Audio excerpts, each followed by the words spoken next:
I have a question. Okay. What on the countdown? Why does the snow go up? I don't know. It's in Australia. Oh, okay. I was like, did you cheap out and buy the wrong countdown and then you know what? We don't have the $90 one. It's my fault. Right. No, it's angel dust. Just sense to the heavens. Okay. I was like, it's gonna be one of those shows. Awesome. Magic dust. Hey, there's Outlaw and my buddy Jason. Hi guys. And Steven. I was gonna say he's right there up front with being your favorite goalpost. So yeah. It should be a fun one there. Jason's saying, "What the heck? Didn't even get to see the countdown." You can watch it on the replay. I was gonna say, ask Brian to play it for you next time you guys are recording. So, thank you and good night. Yeah, that's the thing. Great having you, Brian. I've tried, for the purposes of being able to edit this at some point in the future, I like to, be able to not laugh through this. All right, guys, welcome to the Automotive Podcast, the podcast where you don't build model cars, but it sure does help. This is episode 31. We have our regular crew of miscreants here, along with, down in the Hollywood Square box, Mr. BG, Brian from BG's Model Works, and from a variety of other things, and currently the new co-host of the Model Car Mania Podcast, which just dropped its first episode be 2 weeks ago now, as you guys are seeing this. If you're not familiar with it and you haven't listened to the first episode, it is linked in the description of both the streams, whether you're watching mine or the other James's stream right now. The link to the Buzzsprout to listen to that episode is down there. It should be available on other podcasting formats as well, but sometimes takes a few days for that to sort of sort itself out. I know that I had to listen to it through Buzzsprout because it hadn't popped up on my podcast software yet. So you guys it's on my watch list. I would say you guys could... Oh no, not that. That is a long time callback right there, buddy. We just travel for people who don't know. We just traveled back about 7 years into the past. So tonight we have a podcaster on a podcast talking about podcasts. Yes, it's right. The Inception episode. Yeah. So, guys, it's been 2 weeks. I know Mr. Sean has finished a project. Mr. Tester's painting a project. So, what are we all up to here, James? I'm still working on the Garfield Ferrari 296. I have it packed away for something else, but I did paint the Liberty Walk Lexus. Oh, neat. In eye-searing red and polished it out. So it's very red, yes. Yeah. Yes. Definitely red. It's like a baboon's. Never mind. It kind of. And I also printed the new black box 32 Ford 5-window coupe with the Coyote motor. So it's nice. So I'm putting together a video. It'll be out this week sometime. How long did it take to print that? 3 sessions. So maybe 10 hours. Okay. All right. It's not terrible then. No, it's not terrible. But then it doesn't have a giant body on it like some of the things would either. Right. Right. It's like the difference between printing a me and a James, so. Mr. Tester, my question for you is, which one of your anime decal sheets are you going to put on the 5-window? Maybe. Oh, I would love that. Is there a pre-war Miku that we can dredge up? Is there an old, the old Mickey Mouse compared to the new one? Is there an old anime girl? Well, yeah, it'd be interesting if she was like in a Zero and she's flying by and she's like. I could put Miko in that. Yeah. Yeah. Oh man. I gotta tell you, on that note right there, just let me interrupt real quick. We have the anime section at the store now, and I'm in there arranging stuff, and I'm like, hey, that's Hatsune. Hey, I know who that is. It's all John's fault. I wish I didn't know why I know that, but yeah. So I had a friend of my daughter come over. My middle one's 14, and her friend was wearing a anti-social social club shirt, which is one of their primary sponsors now. It's like, it's a shirt that actually has the car on it and all the Miku stuff for the current car. And I was like, do you know who that is? Because like I know who that is. We come down to my shrine of Hatsune Miku race car stuff. Do you know why I think that's funny that you have that shirt? And they're like, Sean is just like, okay. I'd say I went online to look it up, and that shirt, because it's obviously a Japanese product, to get that shirt in a size that would actually fit this James if you printed it out was like $125, because like you'd have to source it from Japan, and obviously fat people sizes isn't something Japan normally produces clothing, and so yeah, I'll pass. Thanks. S doesn't stand for sumo in that. No, it does not. No offense. So to lighten Sean out of this current state of confusion, what have you been up to? Let's see. So I've finished up my international travel. I dropped some pictures on my Instagram account today, and I'll have that for Akron. It's done. It turned out really cool. I was very happy with it. And when I first saw those pictures, I swore those were AI pictures. Very nice. Thanks. I appreciate that. And then, last weekend we were, Mr. Tester and I both were at, where was that? Zanesville? Zanesville, yeah. Yeah. Y-City model car contest. Mr. Tester took home a bunch of hardware. Three. 3 first place? No, 2 first place and a third. The funny thing was you won the light commercial class. I never. Yeah. That's actually a really good story. Mr. Tester, please explain what it was that won the light commercial class. I'll just go get it. Hold on. So I never really thought of Mr. Tester as a light commercial modeler, but apparently he just snuck in and crushed. Wait, what? That's the light commercial? Mm-hmm. Mm-hmm. It's a taxi. Okay. Yeah, it's one of those. Taxi, yeah, if it's you go the Apex Taxi. It drives people on the Nürburgring. So exactly. Oh wow. Okay. Yeah, it's a taxi. You just gave me an idea for all of my builds from now on. I'm just going to put Uber signs in the windows. There you go. So you're, he disappointed all the tow truck builders and police vehicles. So, what else did you won? What was the other thing you won first place? The wrapped car in tuners. Oh, your GT 86. Yeah. Nice. Also nice. Thank you. And I got a third place black too. So my little van that I finished. I built a Jimmy Flintstone Chevy G10 hot rod shop truck van-ish thing. And I haven't posted anything about it online. So as soon as I get done with the cycle of my international travel, then I'll cycle in some pictures of the van. And let's see. So the new things I've been working on, I couldn't decide on what to build. So I started 4. So we'll see. Perfectly logical. We'll see which actually moves forward. So I got a couple of things in the on the workbench. So this is a resin body of a AMC Rebel, a 1970 Rebel. Okay. And this is just a kind of a quirky AMC car. I'm planning to do sort of a fictional muscle car out of that one.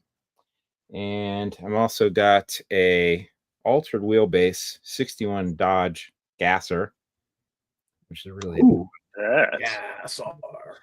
This body I think is an AFX resin body that I got off eBay probably, I don't know, eons ago, and it's just been sitting around, and so I got some plans to do some things with that.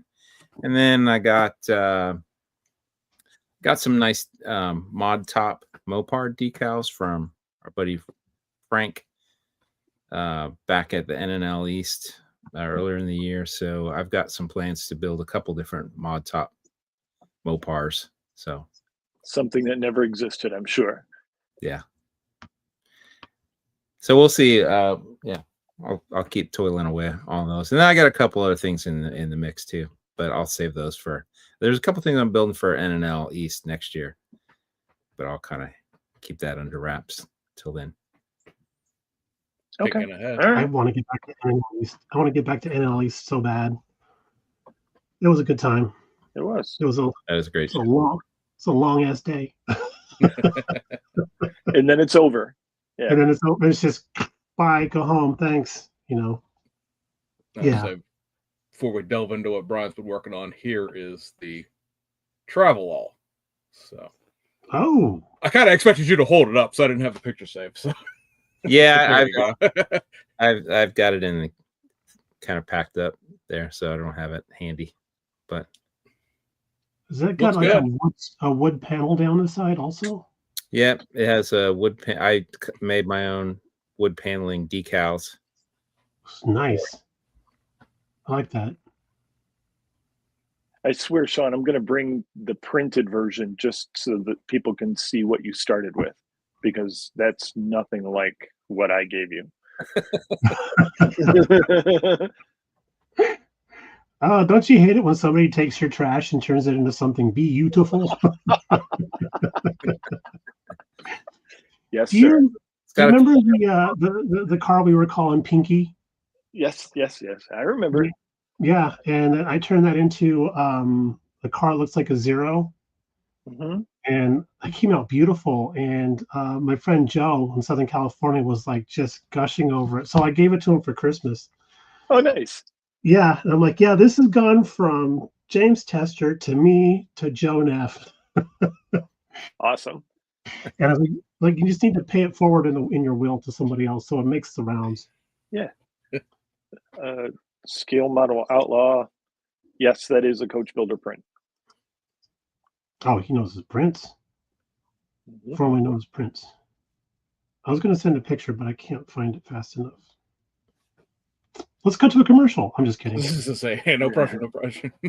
How's your BMW coming along? What's that? Yeah, sure. Yeah. Well. Yeah. Yeah. Okay. Just cool. Actually, I was sitting there playing around with this the Hasegawa Mini the other day, and I was talking to Justin J. Hart Model Works because he's working on that 29 Ford pickup truck that he's doing. And, without going into a whole pile of the conversation we had, I had said, and I'll bring this up with Brian and a little bit later, it's like, you guys are picking like some of the worst models to start from. And this self-flagellation of like, I'm going to do a whole bunch of crap to this really old model kit. Okay, great. But it's so frustrating to me. From the base kits that you guys start with. Anyway, he's having his issues with it and working around that, and said that like some part of it, the instructions don't make any sense, right? It's the classic, there's arrows pointing to something, but in real life, those arrows don't correspond to a single thing in the reality of the model. And I have the same thing with this Mini, where there are brackets, big chunky brackets that hold the shocks on, and the directions just say, stick them here, and then point an arrow backwards and up into what would be the upper A arms of the car. And I was like, there's a big slot in the chassis itself that those slot into, but the thing that they're pointing to on the suspension component, there's nothing there. I said, I guess they're just going to sort of free float in air because they don't attach to anything on the lower A arms. They don't attach to anything on the upper A arms. But the arrows is put it backwards and into something. There's a huge, like I said, there's a great big divot there for that bracket to mount into. So like, there's not a situation where I don't know what it glues onto. I just don't know what the top's supposed to attach to. It's one of those floating shock things that so many AMT and Revolt kits have, where it's like, yeah, the shocks go over here. Or like when Brian and I had this discussion when you were building that truck, right? It's like the instructions to an AMT trucks with where you hang the brake chambers off of the chassis and stuff like that. I know where they go because I drive one every day. But if you don't, like, the arrows are just like, yeah, they go back there in the suspension someplace. Good luck. Oh man, when I was building that rig, I was like, I posted a video, and then I don't know, it was like within the hour after the video was posted, ping, here's Duff. Hey, I'm like, every time I post a video, I'm waiting exactly an hour, and I got to break parts off of this damn thing and re-glue them someplace where they're supposed to go. It's like, I think I got it this time. No, you don't. I'll say, what was it, Frank, in the Sunday Live 2 weeks ago? I'm the dream crusher. Well, yeah. I mean, I'd share pictures with you of like, hey, check out what I got, and you're like, nope. Like, well, I say I know from personal experience of those AMT rigs. It's like, if you don't know how a truck is in real life, those instructions are pretty much useless. And it's like, because there's no direct, well, because you built it, there's no direct attachment points in the first place. Right. So it's not like oh, this tab slots into this hole. Duh. How can I get that backwards? Then it's vaguely drawn too on top of it all. Yeah, my an old friend of mine used to say, locator pins are for noobs. I'm like, yeah, but what about for big rigs? Can we please? Even one would be nice, And I think the joke that we had about that was like, at some point, this was sold to children. This was a toy. Yeah. 10-year-old children were expected to say, ooh, look at this Mac. I want to put this Mac together. Right. Okay, so here's a challenge. Okay, build a model of your choosing, but build the model exactly as the instructions say, without looking anything up to correct it. See how well it turns out. No, I already don't like that, because this Mini Cooper tells you to paint the interior door panels black, and I just glanced at one to see how close the instructions were to matching, because like it has various pieces of this being in Mr. Color Sail, which is sort of like a real light beige or light tan. Yeah. And I'm like, do those correspond to where they're supposed to be in real life? Oh, it does. But then of course you look at the actual interior, and like every piece of bracketry in this car is chrome or nickel plated or something shiny. It just has you painted all black, including the door handles and the latches and I'm assuming those are supposed to be good old fashioned ashtrays and stuff like that are in the door too. It's like, I mean, it could be all black. It's a tiny car. I mean, it's the chassis is only this big, so that's the thing that Justin and I came around with. I'm like, it may be free floating in air, but between the fact that it's going to be shoved in the wheel wells and there'll be brakes and tires in front of it, and it's also the size of a gnat's ass, you ain't going to see it anyway. So I'm not really stressing out about where those go. But it was kind of funny that it's like, yeah, it goes here, ish. Yeah, you'll see it. Yeah. Well, like Revell's fallback thing is, when in doubt, paint it semi-gloss black. That's right. Everything's semi-gloss black. Unibody chassis, semi-gloss black. Right. Yeah. I've been underneath a lot of cars for many reasons. Not many of them were semi-gloss black. That's a whole other podcast. The Kevin Smith Mac R model should be skill level 10. Yeah. Oh, we had a customer call in the other day asking what build level is a Tamiya kit for the Tamiya Datsun ZG. What skill level is that? And we're like, 9. How's a 4 sound? 4 sound good? Okay, 4 sounds good. We'll tell them 4. All right, great.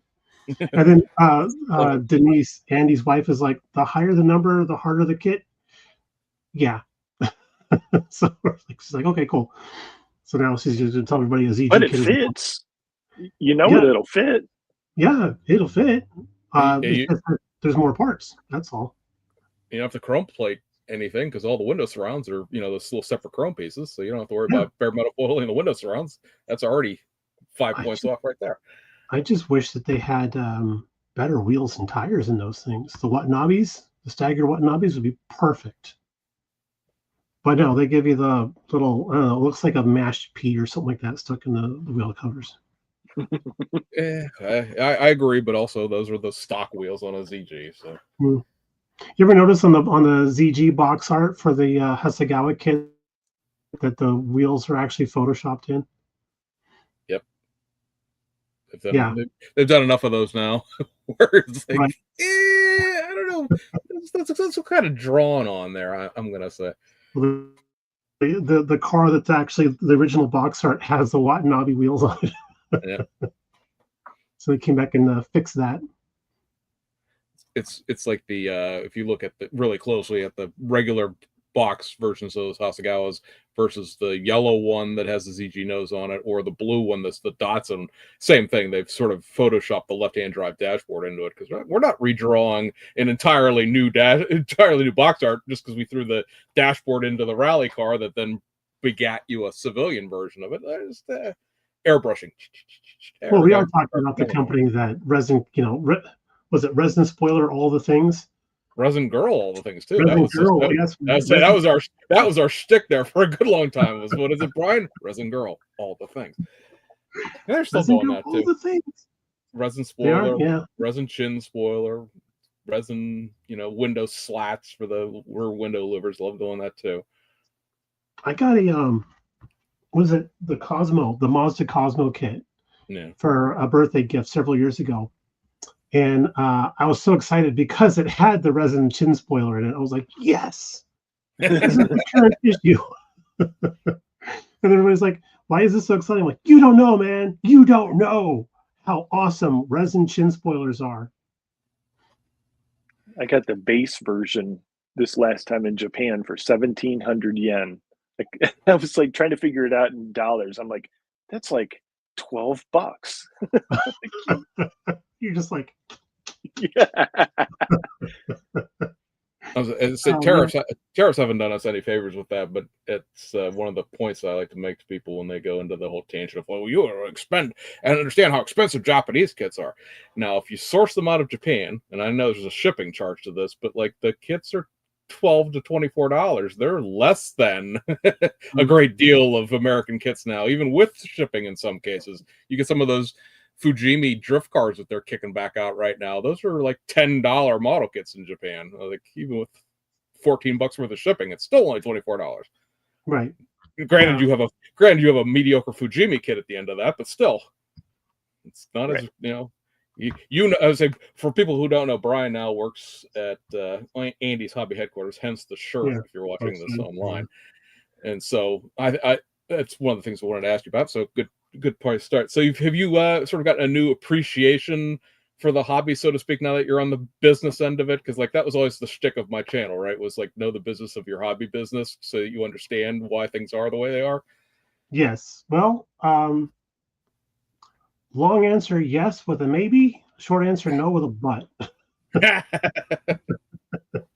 No, it's actually a lot of fun working there. And, being a car guy, there isn't much people coming in buying cars. So there's a lot more armor folks and a lot more aircraft folks and a lot of Gundam folks coming in there right now.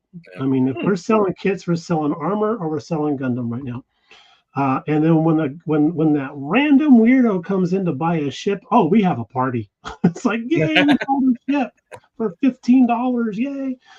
But no, seeing what they have to go through in order to just place an order to get some stock in for paint, model kits, tools, whatever, seeing what they have to go through in order to do that and how far out they have to plan everything, it makes absolute sense why you go to your hobby shop and they're out of stuff. It just happens. And I mean, and it's also fascinating to see when we get our Tamiya shipment in. The TS6 and the TS14s are usually the fastest to go. Those are your matte black and your gloss black. And then, of course, TS80, the armor guys love their TS80 flat clears. So as soon as those come in, you got to hide them behind the counter so that people can, come in and ask for them politely rather than just fist fighting out for them. I'm bringing back like Cabbage Patch Kid days, but they're not grandmas; they're just guys. So yeah, it's just fascinating to see. It's like, oh wow, I never even thought about what these guys. I thought they just picked up the phone and Play Store, like, yeah, hey, send me this, and this, But no, there's a whole like song and dance you got to go through in order to get stuff out of suppliers, especially these days right now.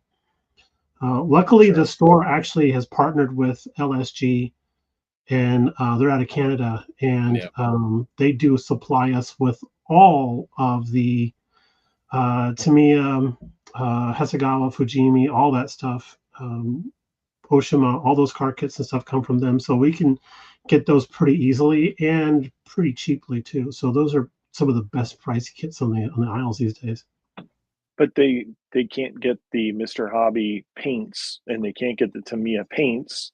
Right. So you're getting those from somewhere else now, I assume? Right. So the Tamiya stuff all comes from Tamiya USA out of California, and sometimes they'll run out of stuff too.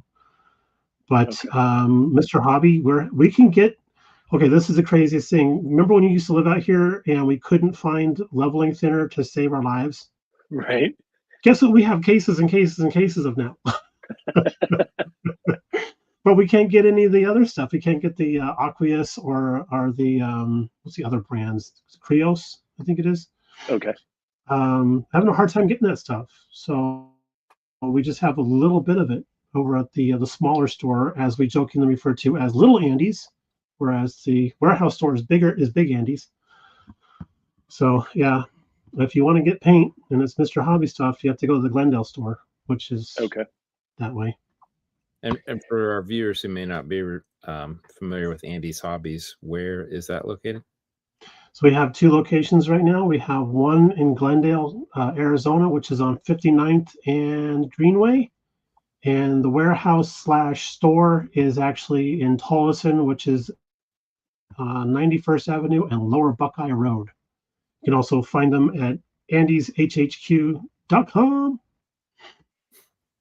Say Andy is a long-standing YouTuber, really. I think he's got he's been around as long. I mean, so I had my channel. We didn't celebrate it because, like, who cares about my channel at this point? But like, it was I've been on for like 10 years, and Andy was around like right at that point or shortly before then, and it was, so he's been on the line for 10 years, and I always appreciate Andy's, because I've met him several times at Nationals now, because he takes his booth at the IPMS Nationals every year that I've gone through, because we went to Vegas. I won't say together, but BG and I did not travel together. We were both in Vegas for IPMS Nationals, and then Andy's been at Wisconsin, Texas, and Virginia this year. But like, somebody at some point, many, many moons ago, called Andy a mediocre modeler.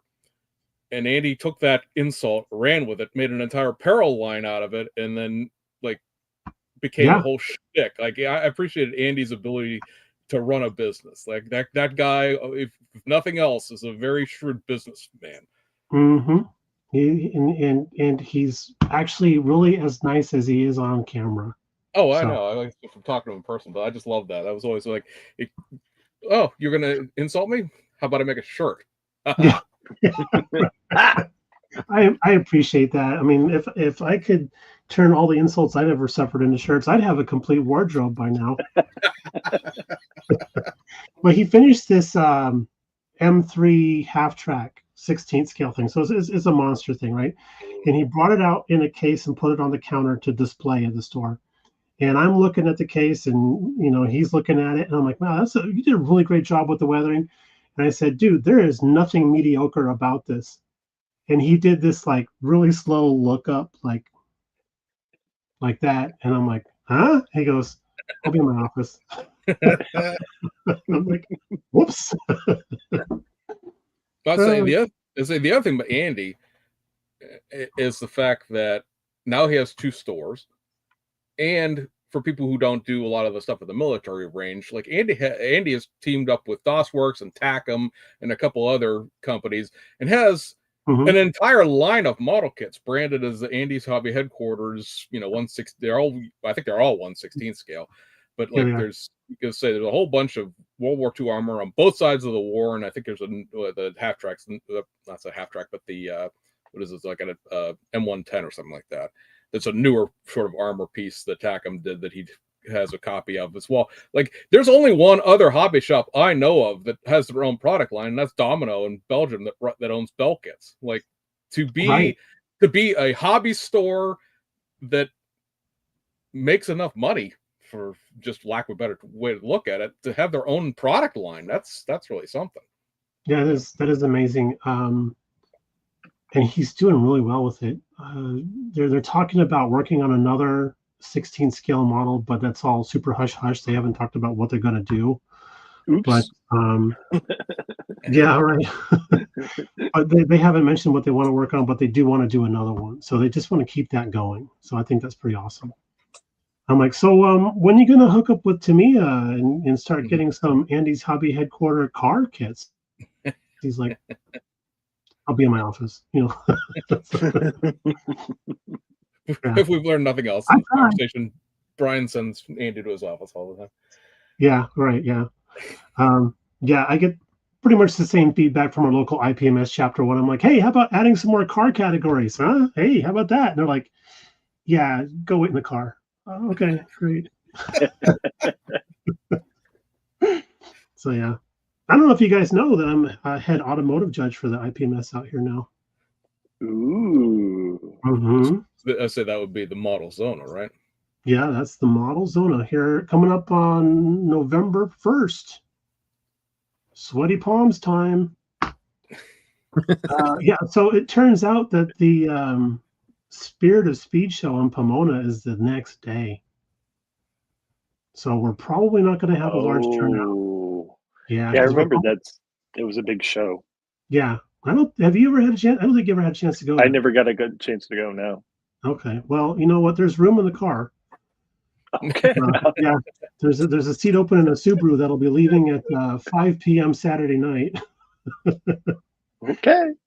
But yeah, so the plan is to do the judging at the Model Zona show Saturday, load everything in the car, and then head out to Southern California that evening, stay over at a hotel, and then go to the show the next day at the Pomona show at the NHRA Museum, do that, and then rack out for the night, and then hit Pegasus Hobbies the next morning on Monday, and then drive home. Yeah, and Robert Judson, who I saw in the chats here, he's going to be flying out. I think we're still a go for him to ride with me on that. And I'm trying to get Johns Weber suckered into that too. It would be awesome. Just trying. I don't know if he's in the chats or not, but yeah. No, he doesn't watch us. Yeah, he does. Yeah, he does. No, he does? I didn't know that. He does, yeah. But you guys are always on at a bad time for me. I mean, I had to duck out of work to get here. Duff was saying, yeah, I was like, oh, sorry, Andy, I have to leave my job so I can go be on a podcast. I'm like, as a matter of fact, I exactly said that.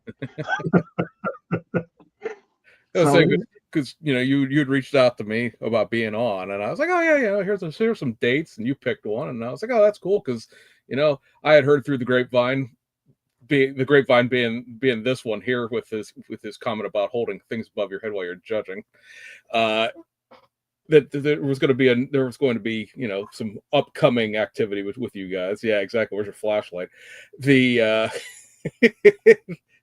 So like I was like, this when the date you picked is great because it'll be right after the first episode drops and all that stuff.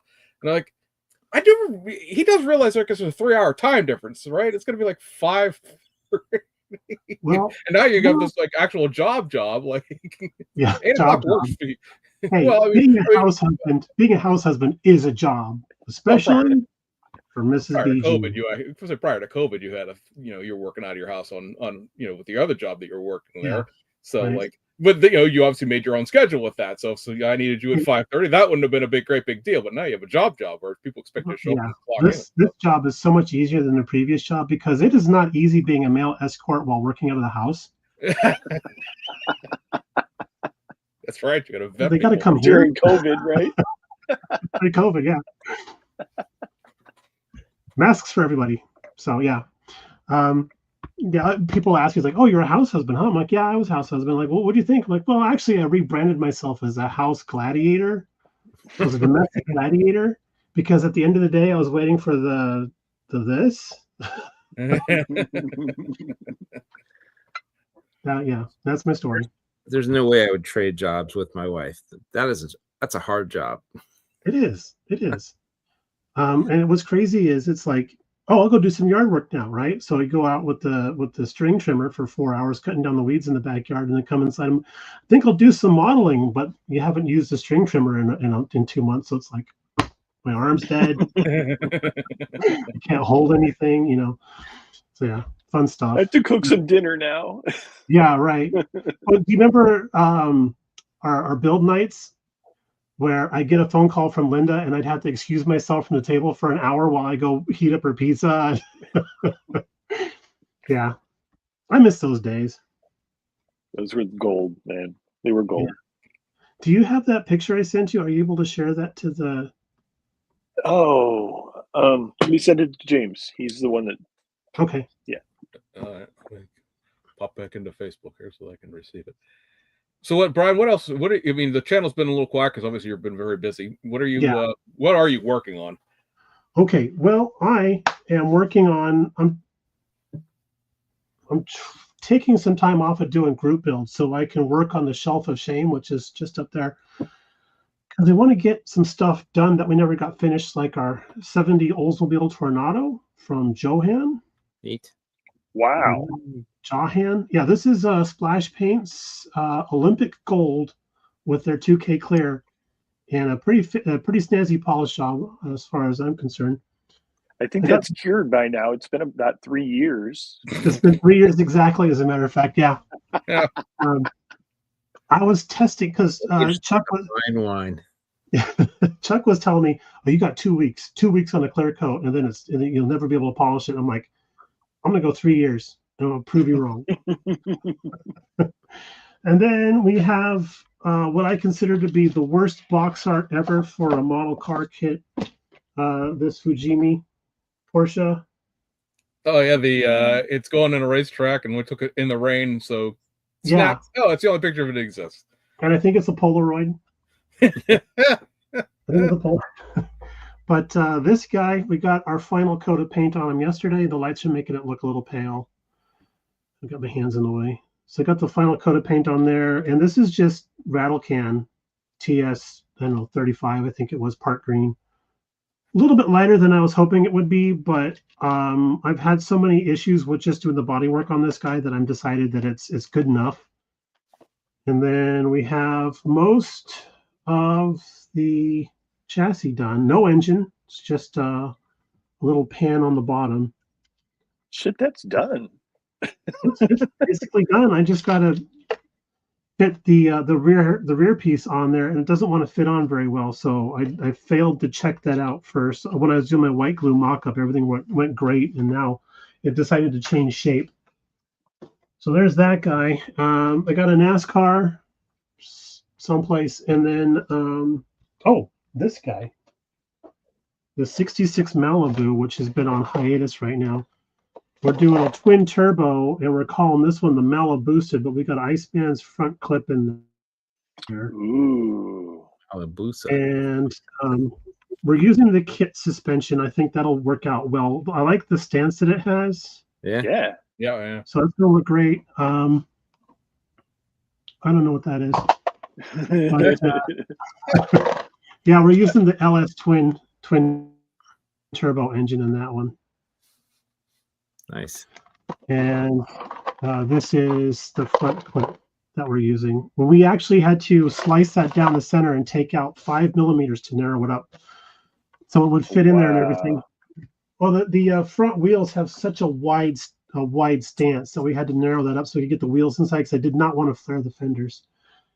And last but not least, we just did the bare metal foil on the tail lights for our little Hasegawa / Revell Toyota rally car.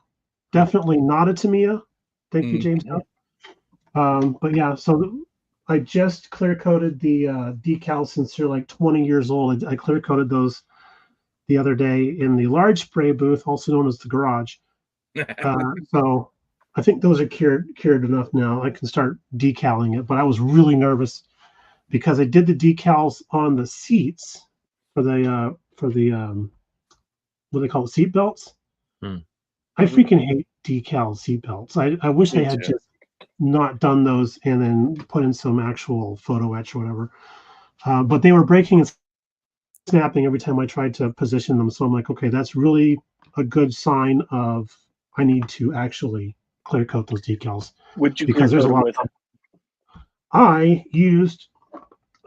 I found this buried in the back of my paint cabinet. And is it gonna there it testers? Is. Yep. Decal ball. Oh wow! Okay. Wow! I didn't know that existed.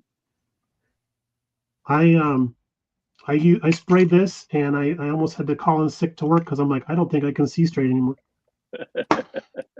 Yeah, I found that at Hobby Lobby, if I remember. No, wait, I take that back. No, Hobby Depot. Remember Hobby Depot? Yep. Yeah, I found that like in the back of the store someplace, and it was like the last can he had, so I'm using it sparingly. That's all for automotive.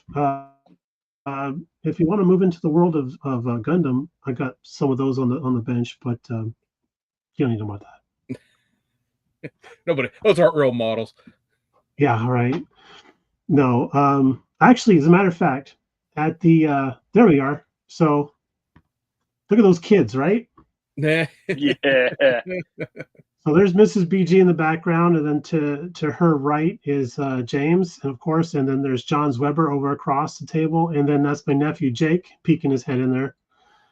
And every Thursday night, I think it was, every single Thursday night, we would get together, order a pizza, and build models, and then gripe about YouTube.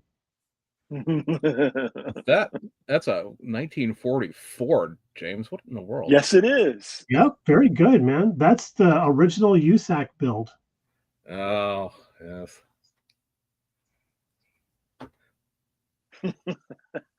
Honestly, the commentary I have to that, but never mind. Which is less about the actual concept of it and more about the kit choices that were made the first several years of that. You know, it's still back there. Right on. I still have it. I haven't even done my entry video for this year yet, and I'm over a month overdue already for it, which is pretty on par for me these days. Yeah. Yeah. So don't sound so excited. Well, I mean, it is that kit is what it is. It is vintage in every way, shape, and form, good and bad. I had fun working on the 44, and you know those USAC builds. I got to build stuff that I would never have picked up off the shelf to build. Right. I think every single year, the 40 Ford, the Plymouth Roadrunner, yeah, and that one was a lot of fun. Let's see, what was it? Was it the Ford pickup truck? Yeah, that 55. Yeah, that's when I stopped. Yeah. Jack.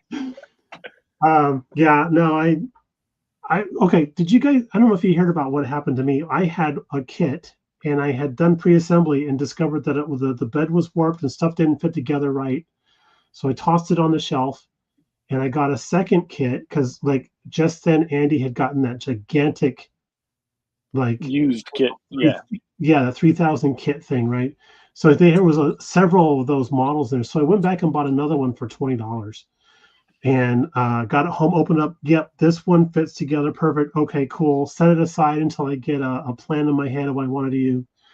And I finally stumbled across a plan. So I jump into it. I tackle it. I'm building it. I'm getting all. This kit sucks so bad. I'm just having the hard fitment issues. Good thing I'm not building that crap one on the shelf over there. That should be.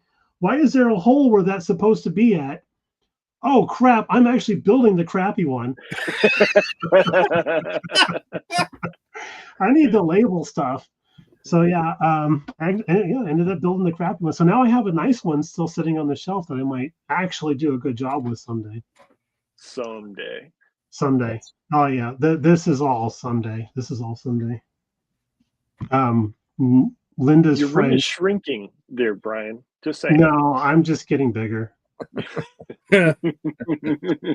Linda's good friend came in from Southern California last night, and she stopped by the house to hang out. And she's a car person, right?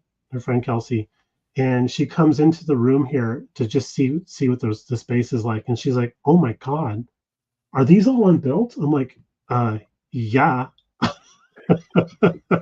She's like, "How many do you have?" I'm like, "I'm not at liberty to tell you that." You don't have security clearance for that information. Right, exactly. But no, she actually owns a 32 Ford that she's modified for salt flat racing. Ooh. Right. It's got and she's running a flathead V8 with a 671 supercharger and a single quad carburetor on there. And I've been commissioned to build a copy of that for her. And you need to. Oh yeah, dude, this thing is so freaking beautiful. It's a beautiful car. And it's numbered 518, so she just calls it the 518. I'm like, that's actually kind of cool. But she was checking everything out. But I'd seen pictures on Facebook of her engine and stuff, right? So I'm like, okay, I got to get the details right. Oh, it's probably going to have Edelbrock heads. I look, take a close look at it. No, it doesn't have Edelbrock heads. Take a closer look. Oh, maybe they're Navarro heads. No, they're not Navarro heads. So then I had to ask her, what type of heads do you have on that engine? She's like, oh, these are Baron heads. I'm like, okay, I got to go look that up. So I had to do a Google search on that and found out, okay, Baron heads are pretty awesome because I think they're a little more rare, but they've been around for forever. And they're double thick. So they have a higher water jacket, a higher capacity water jacket going through there for better cooling. And I was telling her about Josh from BCG Resins had sent me one of those Christmas tea cars to build, and it had the really weird looking what they call jiggler heads on that car, on that flathead. Now, for people that are watching, if you're gonna Google search jiggler heads, make sure your safety things are Oh, I was just gonna say this is a family show. What are we talking about? Yeah, I was like, oh, my eyes. So yeah, but I was asking her, like, do you know what jiggler heads are? She's like, how do you know about that? I'm like, well, I just happen to know things, And she's like, I was telling her that the friend of ours prints these and stuff like that. She's like, yeah. I said, also, my friend does Auburn heads. I think is it Auburn heads, the big giant. Yeah. Auburn. Yeah. Anyway, the big giant. Yeah. And she's like, man, I would kill a person for a set of those. I'm like, oh, okay. Do you want me to put those on your car? She's like, no, just do the Baron heads. I'm like, okay, great. So I asked around to see if somebody could design those, and I actually found. It turns out I was directed to a person I was already friends with, Ben Mossing, and I contacted him, and I'm like, yeah, Ben, Iceman said to talk to you about this. He says you're already a big fan of flatheads, so. He's like, what do you want? So I sent him pictures, and he's like, I've never seen these before. Let me see what I can do. And like 6 hours later, he had a mock-up done. He's like, what do you think? I'm like, holy crap, dude. He's like, yeah, okay, I'll print you off a set of these. Like, sweet. Awesome.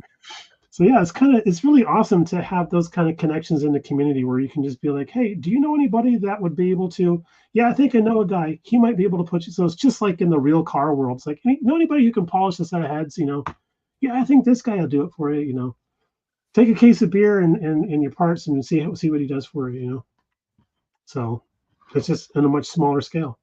Hey, Onyx, there he is. I haven't talked to Onyx in forever. Let's see, Justin Ryan, officially known as Rescue Ryan, has popped into the chat there and made an airplane quote that I'm not sure that Jason got or not, but I've not spoken to Justin in person. But anybody who can quote airplane to me could be best friends. So, yeah, because if you can do a Leon's getting larger joke in reference to your room getting smaller, I can appreciate that. Pour lights out on the runway. Brian, I don't know that anybody who's literally watching this right now doesn't know the backstory, but where does Brian's modeling journey get its beginning? Oh, okay. Well, if you want to do airplane references, first the Earth cooled. That's right. Then the dinosaurs were on there. Then the dinosaurs came, and they all died and left us plastic. So the irony in that is that we now make plastic dinosaurs out of dinosaurs. Something that'll keep you awake at night. That's right. That, and how do they get the olives in olive loaf? Yeah, so my modeling journey started when I started building for myself when I was 10, but it started before that. My dad would just buy, because he was a model builder, he would buy kits and then bring them home, and then he would build them for me to have displayed on my shelf. And he knew they were going to get destroyed. I was a car kid. I love cars. I was the guy who always I should say kid, always had Hot Wheels in my pockets and stuff, So as an adult, I only have the one Hot Wheel in my pocket at all times. But I didn't get to building until I was about 10, and we were on Christmas break. And I'd gotten some stuff for my birthday, which was before Christmas. So we're on Christmas break. I thought, you know what? I'm just going to tackle these myself. So I got out the tools and the paint and everything, and I started working on it myself. And I was having a good old time. They look like absolute poop. But, I mean, brush painted the the Monogram Z2869, the one that's got the weird greenhouse on that. Right. I painted that with a brush, the Tester's white handle brush with the plastic black bristles that left more streaks than paint. I'm like, if you want to do a good wood effect, that's probably the right paintbrush. But it was, yeah. So I painted that out, built it all myself, and I was very proud of it. And my dad was giving me pointers here and there because I'd watched him build when he would do stuff. I'd hold the flashlight for him while he's building a car. And so I was trying to do those techniques and everything. And then one day, my mom's friend at work, her son used to also build models, and he was the same age as me. So one day, my mom comes home from work, and she's like, what was her name? I don't know. Her name's Loretta now. Loretta says that she had to leave work early so she could take her son to the emergency room and get stitches because he cut himself real bad with his hobby knife. I'm like, well, okay. It was the end of yours, right? Yeah. So it was like, give me your knife. I'm like, oh, okay. Because, there is nothing else in the world you can use except a hobby knife to cut parts, right? Right. Because we just don't think that way. So, I mean, even a sharpened screwdriver would work for scraping chrome off. Prison shank, right? Exactly. Yeah. I was making one out of my lunch tray. So, I got all my model stuff confiscated, and I could only work on it when my parents were home. So that meant setting up at the kitchen table with a giant Tester's plastic mat, that unfolded like 9 different times. And I remember that. Found out was not knife proof. So dining room table in the garage. And when you slit that, it's not self-healing, so any paint you get on that also just goes onto the table too. It's awesome. Good times. Fingernail clippers, right. I had a set of those too, but I just started building, and then it was too hard to make a shiny car. So I thought, I'll do airplanes. So I started making airplanes. Well, those are too hard to mask the canopies. That shiny car thing wasn't such a bad idea. Maybe I'll go try that. I just kept flipping back and forth between airplanes and cars for like a couple decades. And then when I was up in Oregon, I had to move back to Arizona. So I sold off nearly all of my model stash. All the airplanes I had, any sci-fi stuff I had, I sold it all off. And I only kept like 10 model car kits. And then when I moved down here to Arizona, I ended up meeting and marrying Mrs. BG. And speaking of whom, she's on the phone yelling at somebody right now.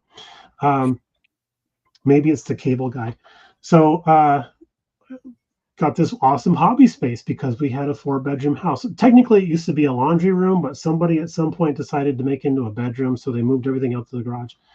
So I took over this space, and she's like, yeah, you can, if you want to get into model building and stuff, that's great. You can go ahead and do that. So I'm like, okay. And I have this theory that styrene generates static electricity and collects more styrene. It just sort of just shows up. It just shows up on the porch or in the back of the car or whatever. So, but she's a really good enabler. She's an excellent enabler. And if any of you guys in the chat or watching have seen me and Mrs. BG at a show, I'm usually the guy walking around with a stack of kits under my nose, heading out to the car to put them in there. Meanwhile, she's picking out more, because in the early days she was like, we have the means, where we have the opportunity, just buy some model kits, and that way, if they ever get too expensive, whatever, you got all this stuff you can work off them. All you need to do is afford paint and glue. I'm like, okay, I'm down with that theory, But she's the one that got me into the Tamiya stuff because she's like, well, you're spending this much money on this AMT kit that you really complain about a lot. What if you just spend a couple dollars more and get a better model kit? I'm like, really? You don't mind me? She's like, yeah, especially if it's going to make you complain less. I'm like, okay. So I haven't built any of them. I'm waiting to get better. That's my excuse. I'm waiting to get better. But no, actually, I want to dive into these things so bad. It's just I get sidetracked with this kind of stuff sometimes. But yeah, that's pretty much the journey in a nutshell. I think Iceman started coming to the Mafia meetings right after I left, which is a shame because I never got to meet him. Well, come out here for a visit. I'll introduce you. All right. Yeah. So be it. On our way out to the Pomona show. No, Joel's awesome, dude. Awesome. He's pretty awesome.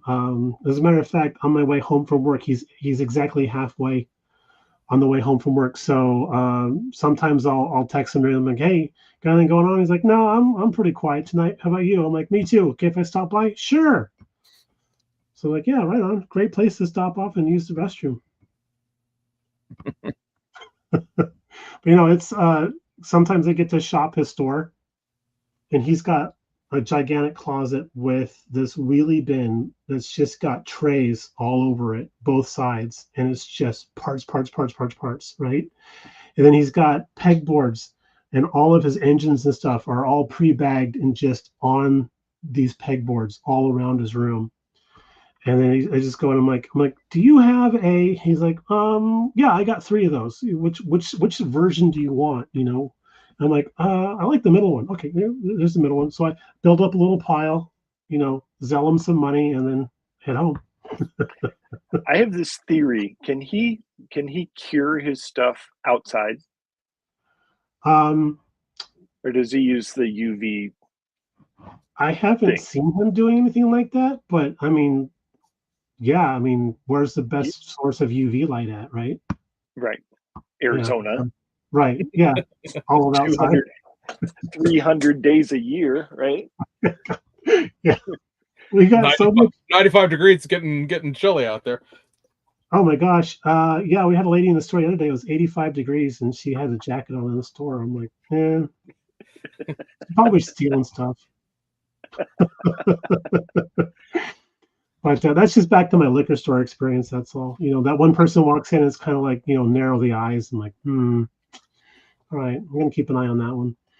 But yeah, I don't know if he does or not. My buddy Chris does. You remember Chris Rohde? I don't know if he was in the club. Yes. Yeah, I think he cures stuff outside. He washes it and cures it outside. Yeah. I don't see why you couldn't. Yeah, yeah, especially if you're doing trays and stuff. I just think you'd need to keep a good eye on it because it might melt. Yeah, right. Yeah. Warpage and all that kind of jazz. So I don't know, set a timer or something. So what's the flammability of resin? Could it burst spontaneously combust if left in the Arizona sun for too long? Yeah. Well, I am the guy that built the auto car dump truck, and the actual dump bed was twisted. Once they got it all built, it was twisted. So I rubber banded it to a nice chunk of wood and left it on my dashboard while I went shopping at Costco for an hour. And when I came back out to the car, it was all nice and straight and everything. And I just turned on the air conditioner and put it in front of the vent, cooled it down. Aces, man, perfect. We had at the store, Andy has this gigantic Ducati motorcycle that is all metal. And you have to nut and screw it together, right? And they're supposed to put this gigantic rear tire on this metal rim, and it would not fit on there. So he went out and put the tire in his car for 45 minutes and then came inside, carrying the tire and smushed it onto the rim. And then when it cooled, it shrank right onto that thing. It's like, that's never coming off. Yeah, so that it can be handy. It can be handy, the heat anyways. Is that your teddy bear collection, Duff? Yes, exactly. My wife would say this become a running gag, right? So this teddy bear is like a Valentine's Day thing, and I stuck it back there because underneath that beige thing is my spray booth, right? I have one of those. I have one of the old school Artograph 1530s, the one that's downdraft. It pulls through the bottom, and if I didn't put anything on it, the cats will lay in it. So I put the cover over top of it. So the cats just were like, "Oh, look, now there's a blanket on our bed." So they started laying on that. I've put model kits in there for a while, but then every time you want to use the air booth, you got to take all the model kits off of it. So yeah, I just started stuffing that in there. People started making fun of it, being like, "Oh, there's a teddy bear back there." So my wife, this past Valentine's Day, got the pig. She's like, "Oh, so if they're gonna comment about it, here's something else for them to talk about." Right. I was waiting for you to be like, "Yeah, I'm just going to use those as my filters, right? If I need to." It's my spare filter. I noticed. My Artograph got bought out by another art company, and as part of their getting bought out, that new company didn't want anything to do with the spray booth, so they went away. And me and another guy literally bought all of the new old stock parts for them, all the blowers and everything, because we're like, we'll never be able to get parts for these things ever again. Not that I use mine enough for it to fail, but we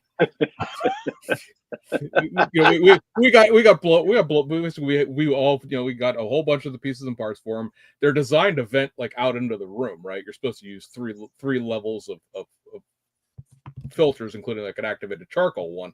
I got, because obviously, if you know anything about like industrial zoning, you can't dual vent a dryer, so I had to get a piece of PVC pipe to dual vent into a single vent, and then it's out the window. That's why there's a curtain on that window, covers the vent.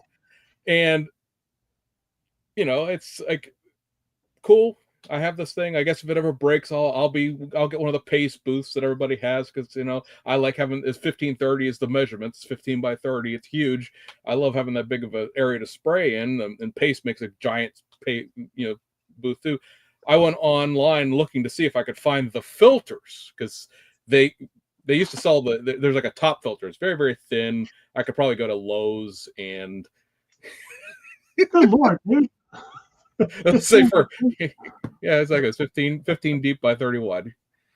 Well, are you painting ships? Yeah, I could. Ships, tractor trailers, anything you need. 2 models at once if I was be so ambitious. 2 models at once. Oh, let's not get too crazy. But they used to sell the filter material either in individual sheets or in a roll of like 50 feet of it. And obviously you'd be 30 inches at a time, and 50 feet would last forever, especially at the rate I use it. Went online, and Micromark now has the rights ability, whatever, to make those. And when I bought that thing, it was just under $300, and that's got to be 5, 6, 7 years ago. Micromark wants almost $800 for that thing, and I said, "Now I know that's Micromark's shtick, right? How do you want to spend a lot of money on a tool? Buy it through Micromark." And I was like, "Yeah, holy mother of God, that's literally 150% more than it used to cost." And it's it's American made, like that. The same one. That was the shtick of it. It's like it's metal. It's got a Perspex roof to it, and plexiglass. I'm going to look at that. It's got a clear roof to it, and it's sheet metal sides, and then there's metal bottom with two industrial fans in it that vents out the bottom, and it was all U.S. parts. It was why does that suddenly cost that much? But I can get pre-filters for it. That was all I really cared about. I can get the 50 feet of pre-filter because I only had one more pre-cut one left. But yeah, that's that. If you've never shopped Micromark before, don't. It's too expensive. There's your public service announcement for the hobby right there. Yeah, I've been down the path of trying to make my own air booth, because the little suitcase style ones, the little cute little guys that box up real nicely, and the portable ones. I'm like, why would I need it to be portable? I'm not going to paint the living room today. So, everybody's got one of those, but I thought, well, let's see if I could build something that I could put in the room here that I could just exhaust out the window. So they were having this awesome sale on Harbor Freight, which would be the other end of the spectrum from Micromark. Right. So I got their media blaster cabinet and got it home, took out several of the screws, and then dropped the hopper plate out of the bottom. And then just used some chunks of wood and stuff, braced it up inside there, screwed it all back together again. And I put 2 of those little suitcase box fans in there and had them exhaust out the bottom, set it on a cart and had the tubes come out the bottom and just exhaust out. The problem was I had to make this weird J turn type of thing to go up into the window. So I just started using it in the garage. Well, that thing had so much draw. Oh, it also has these big giant leather gauntlets that go in there, right? So you don't cut a finger off. I couldn't feel what I was doing. I had the airbrush depressed the whole time I'm setting stuff up. I didn't realize it was going because I couldn't feel anything, and I can't hear the actual airbrush spraying either. So because it's so loud, and I go to do my color pass, and I get halfway down the body, and and I'm like, where'd all my paint go? And I got sucked away. So then, okay, well, I'll cut the gauntlets off so I can just stick my hands through and then just wear gloves. Okay, great. Tried that, fired it all up. And when those fans kicked in, the gauntlet sleeves like fluffed up because of the air coming through there. And I was still getting little bits of fuzz and stuff on the actual model because it's drawing across the model and then down. Turns out it was my arm hair coming off and getting sucked in, and then the dander. So it's like, okay, that's not going to work out really well. So that actually became a curing cabinet out in the garage, and then I ended up taking an IKEA rack and then covering it with the corrugated plastic sheet, like cardboard almost, and making this enclosure, and then putting in those two little box fan things in the corner to exhaust out. And that actually works. I can actually spray paint in that thing now and not have a problem with filtration. But yeah, that. Oh, and then when I first built that, it just kept adding more and more things to it. I had little wheels on the bottom so I could wheel it around the garage. Yeah, like you had like a roll for not toilet paper, but paper towels. I remember. Yeah, remember that? Well, I had built it in here because I thought I'll keep it in here. And I'm like, okay, this is too big to have in here. So I thought, well, I got wheels on it. I'll wheel it out to the garage. The thing's 7 feet tall, and I put it on 2-inch casters, and now I can't get it out through the door. So I went out to the garage and got this jigsaw and just came back in and cut the top of the thing off. So it's all wonkified on the top and stuff. I'm not a carpenter by any means. And wheeled it out to the garage and set it out there. But the extra weight that I had on that thing, and the fact that it was in a 105-degree garage most of the time, the wheels turned into old chewing gum and took a set. So the next time I went out to go grab that thing and wheel it out from the corner, it actually started to tip over on me like a soda machine. I'm like, my first thought that goes through my head is, I'm going to be the front page of the Darwin Awards this year. So I was able to save it. I put it back up. I tore it all apart and I rebuilt it. I put like really heavy duty wheels on it and stuff now. And I still use that thing almost every month. I got that thing wheeled out and I'm using it. But if you want advice on how to build a spray cabinet for your garage, I can tell you what not to do. Right. First of all, don't live in Arizona and paint outside. That what was his name? Gosh, James, who's the guy that you got to meet at one of the shows that passed away recently? He used to do awesome paint jobs on car bodies. Did a whole DVD set. Don Yost. Yeah, Don Yost. People are always like, well, Don Yost says you can do a dust-free atmosphere. I'm like, no, you can't. I'm here to prove that. Yeah. So that's my thing. Do you airbrush, or you mentioned using spray cans? Do you have an airbrush too, or? Oh yeah, I actually do a little bit of both. I splurged. I went out and got myself a Harder and Steenbeck airbrush. Ooh, fancy. Oh yeah. I have it mounted on a very nice wooden plaque. It's hanging on my over my fireplace. That's a work of art. That thing is a beautiful airbrush. I mean, it's all brass and chrome and everything. It's very steampunk looking, and I've actually started getting more used to airbrushing. And I actually have an air booth in the house now. So when I use acrylic paints, I can paint no problem. Linda was able to bring home a little like workstation thing from her job when they were closing up the branch. She snagged one of these things, so it actually has an adjustable height, so I can put it where I need it to be rather than have to sit down to paint. But most paint jobs are rattle can, especially if it's going to be like a hurry up and get it done type of thing. So going back and forth between rattle can and airbrush is kind of difficult because it's two different painting techniques. That's for sure. You don't want to do this with an airbrush. And so and when I'm rattle canning, it's like, where's my car body at? It's like the craziest thing because I'm like doing quick shots all over, rotating the whole thing while I'm spraying, so it all gets covered and doesn't have a, you don't get the dry spots here and there. So when I'm airbrushing, it's very methodical. It's back and forth and yeah. And then still trying to get the clear coat thing. I still get the orange peel and the clear coat, but it is what it is.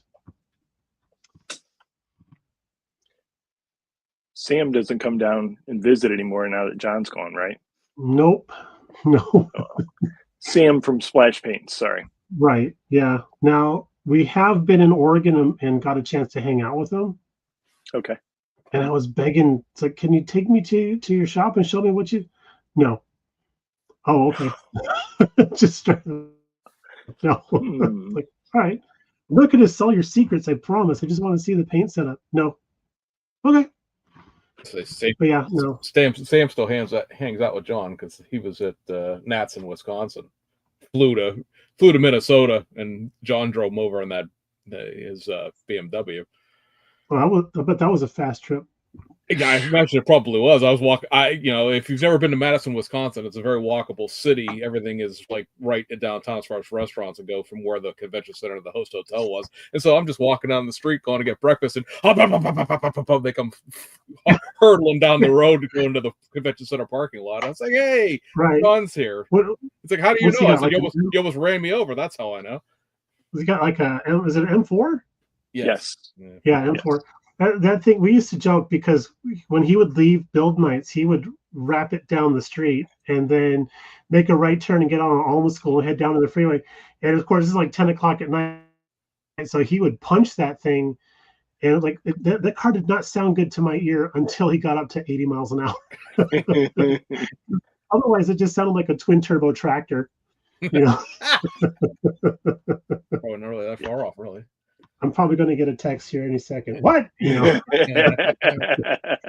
dude, build nights at the house were awesome because in the driveway it would be Challenger, BMW M4, and people are like, what's going on over there?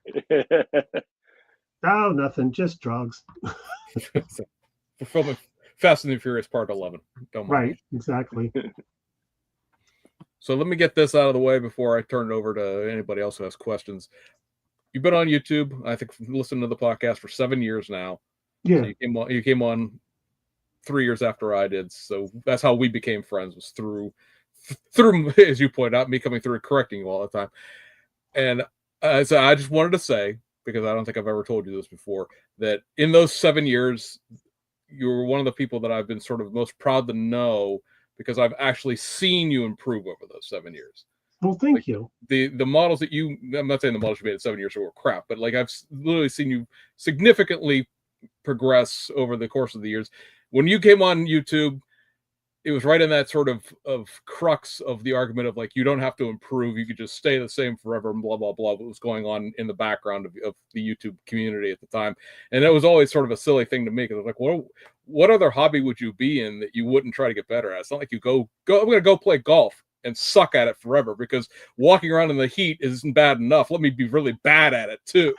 So, so I sincerely want to say, all the jokes aside that we made and will make here, that I really, have appreciated the fact that you've gotten a lot better over the course of the years. Well, thank you very much. Your subject matter choices still leave me cold sometimes. These really weird old model kits, but hey, I pick model kits for me, man.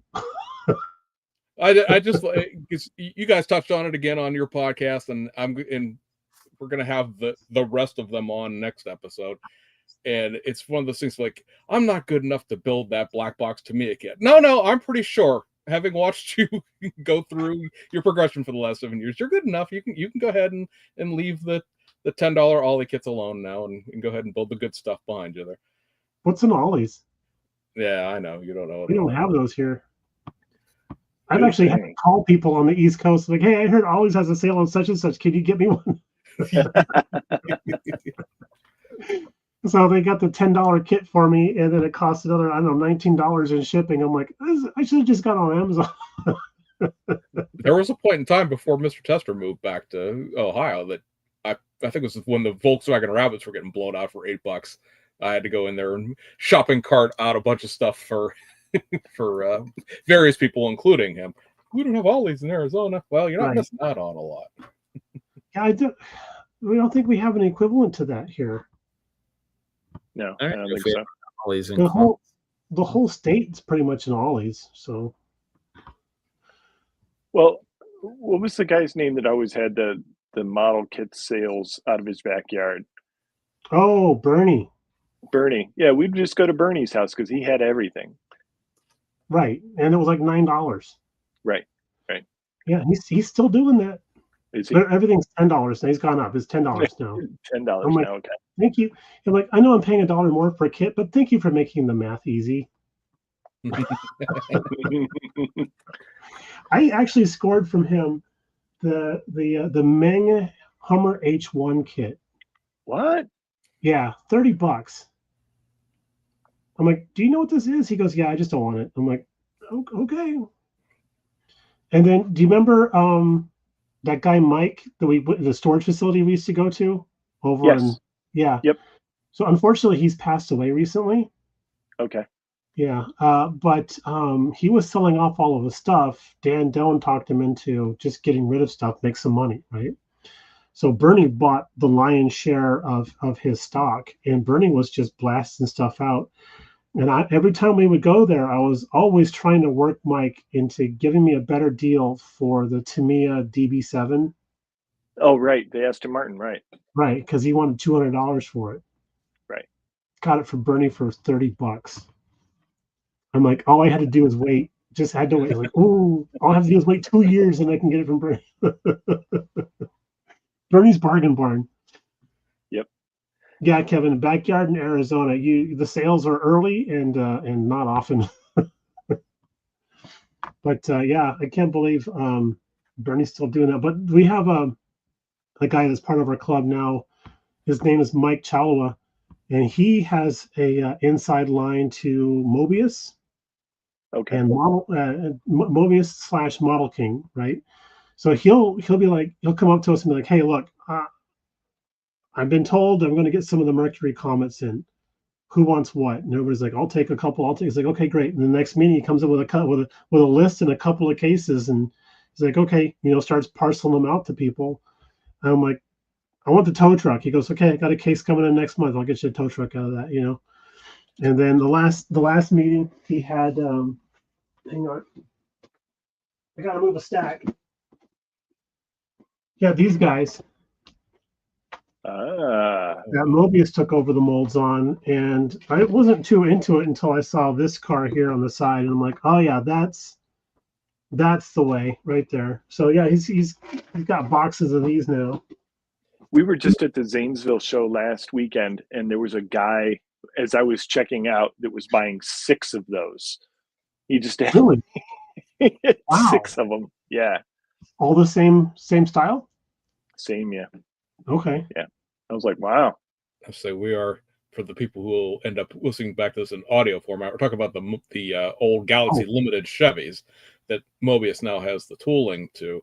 And I could see the coupe being one of those things because with Gary passing away, there was only ever one run of the coupes. So it was, if you didn't get one before they sold out, you never got one. I didn't know Gary passed away. That's why things were going the way they were. Gary passed away, like, I think it was 2021. It was not because of COVID, but it was in that general vicinity time range. And then Mobius worked out a deal with his estate, his widow, and then the tooling's still in South Korea where it's always been, but they finally got the kits repopped there. And the box art for that one's always great because Jerry drew that one up, and GM spiked the box art when it came back because they thought that the girl wasn't wearing enough clothes washing that car originally. So he had to modify the bathing suit to make it tasteful as far as General Motors is concerned. Yeah, she's got more of a period air quote correct attire on for 1950s. Yeah, they didn't appreciate the two-piece that she was originally wearing. They thought that was too risque to put on a. Bathing suit wise, just think 1960s Gidget. Yeah. Which is a lot better than the 1970s Flying Nun. Just saying. Great. Hey, there's Herb. I just saw Herb pop up in the chat. Yep. Mr. Art Rake is in there. He had a birthday recently. Happy birthday, Art, but I suggested that somebody needed to get him a cake in the shape of a rake. Thank you, folks. We'll be here all week. Tip your servers. Over. 7 o'clock show is completely different from the 10 o'clock show. Yeah. Oh, hey, Scale Model Frenzy's in here too. I got to meet him in Colorado this year as he was leaving the actual show. And for people who don't know, Mr. BG is a nationally award-winning modeler because, very amusingly, he won the best humor model at the IPMS Nats back in 2021. Oh, where's my award at? I don't know. I should have had it sitting here in front of me. Yeah, no. The egg plane? The egg plane. Yeah, the egg plane, yeah. That was I did myself proud on that one. What was the egg plan? Okay. So picture it. Several years ago, some guys on YouTube had started an egg plane challenge, and those are the Hasegawa planes that are shaped like an egg. It's just really deformed, warped, all that kind of stuff. They're kind of cute little planes. And originally, I wanted to order a F-85. I think it's an F-85, F-84, something like that. But I ended up ordering a MiG-15.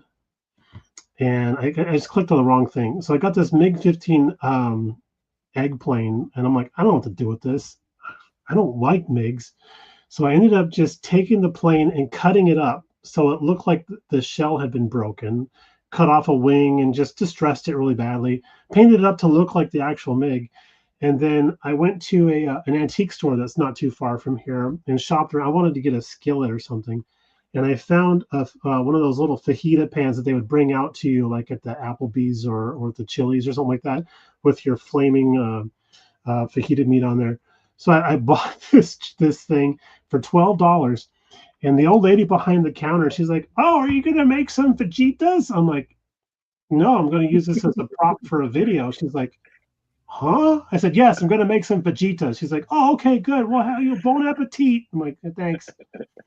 And so I ended up putting the egg plane on this skillet with what looked like an egg yolk already spread out across and that was made out of tulip white glue and a googly eye for the actual yolk in the center. And then I'm like, what's really going to top this off is some bacon to put on here. So I had to figure out how to make bacon, and I used Milliput. And I mashed it all up and everything, and I spread it all out, made it look like crinkled up bacon. I'm like, okay, that looks great. And I got to paint the damn thing. What does bacon look like? And it was hard to do research to figure out how to paint bacon because I kept getting hungry all the time. So finally got the colors figured out, and I painted it with Tamiya jar paint and a brush. So it still looks good. And then I clear coated the whole thing so it looks shiny and stuff. That's the one. There you go. Perfect. Love it. And then put it on a wooden base with a little bit of felt underneath there, and then did a video on it and got a lot of laughs on the video. And then getting ready for I would never have taken that on a plane. We were driving up to the 2020 national 2021, because that's where I met Duff in person. And James Duff almost got punched out that day too by somebody who looked like me but wasn't actually me. Oh yeah, that's a great story. Yeah. and then ended up winning best in humor for that year. So I'm like, for one whole year I was the funniest guy in IPMS. Pretty awesome. That's cool. Yeah. That's really neat. Yeah. I mean, you're an artist when you can make bacon. Very cool. And Linda was like, "Oh, that's so cool! You got like the little burn spots on the egg white and everything." I'm like, "What burn spots?" I took a closer look because I'd done it the night before, and then showed it to her. I'm like, "What burn spots?" And I took a closer look at it, and I'm like, "Oh, that's actually the rusty pan coming up through the white glue." Yeah, that's how I roll, you know. Yeah. So the Cliff Notes version of the story is that the 2021 Nats were held at the Rio Hotel, which I'm not even sure exists technically anymore. They were talking about tearing it down to build the minor league ballpark over there, and then I think somebody else bought it, and they were going to split the two hotels because there's a giant tower and then like a smaller, I don't know, 4 or 5 story hotel on the other side of it. And at any rate, if you bought the IPMS rate for the hotel, you got stuck in the bad side of the hotel. I was going to, and then they had this was 2021, so it's right after COVID, and Vegas had this whole like welcome back to Vegas COVID sales, and Rio was like, yeah, we're gonna do this too. And so I got the room for like $29 a night through the week, and then it was like $50 on the weekend, which was still way less than the IPMS rate was. And I got put in the tower. I think you were in the tower too, weren't you? I was in the tower also. Yeah, he got in the tower too. But anyway, Brian, the long story short of this is Brian's room was crappy, and then I think your key didn't work one night or something like that. The key didn't work and stuff like that. And so I saw him in the elevator that night of the key debacle as we were going up, and like I got a room that I had no issues with. Several other people I knew had issues with their rooms and were in the crappy little lower part. My friend from Oregon, or from Idaho rather, he had a view of the heating and air conditioning vent on the roof out of his room. That was his view. We were on the street side, so at least we could look out, but you weren't looking at the strip. You were looking like out at like this industrial park. The Rio's on the other side of the freeway from downtown in Fremont. Yep. And so, long story short, is I'm sitting in the hallway of this 9-mile trek that you had to walk from the hotel to the convention center, all inside the hotel. But the convention center couldn't have been further away from the hotel without it being in a completely different county. And Mrs. BG is walking with a guy who could have been Brian's doppelganger down this hallway. And as they go by, I shout at, not Brian, "Hey, did you ever get into your room last night?" Oh, you said wheels. Yeah. Did you say, did you finally get your life back together? Yeah, that's right. Did you ever get your life back together? Wheels around them. And I was like, oh, that is not the person I intended to scream that joke at. Yeah, I wish I'd seen that. Yeah, no joke. That hotel was wicked. It was just, I mean, people had to hike at least a quarter of a mile to get to the venue after going through the smoke-choked casino and past 2 closed restaurants. Yeah, that's it. Every day there was somebody out there from EMS with oxygen helping some guy. That's very true. I was just going to say, there was always one elderly gentleman in the shoe shine seats that were right before you went down the hallway to the convention center getting oxygen or something like that. Yeah. Because if you were in the low tower, you weren't that far away. But if you were in the tower, it was a contraption to get downstairs. You ended up in a landing that was like the back of the casino, so you were all the way as far away from the main part of the building as you could get anyway. Then you'd walk a whole width of the casino to get over to where the restaurants were, like you said, all of which except one was closed. Mm-hmm. And that one was only open for like 3 hours a day in the morning to serve breakfast. And then you walk down this hallway that, again, it couldn't have been any closer if you had put it in Nye County. It's like, it was great. If they had those airport shuttle, like the little carts they have at the airport for picking up people. You should have one of those walking sidewalks is what they needed. Yeah, exactly. The Rio.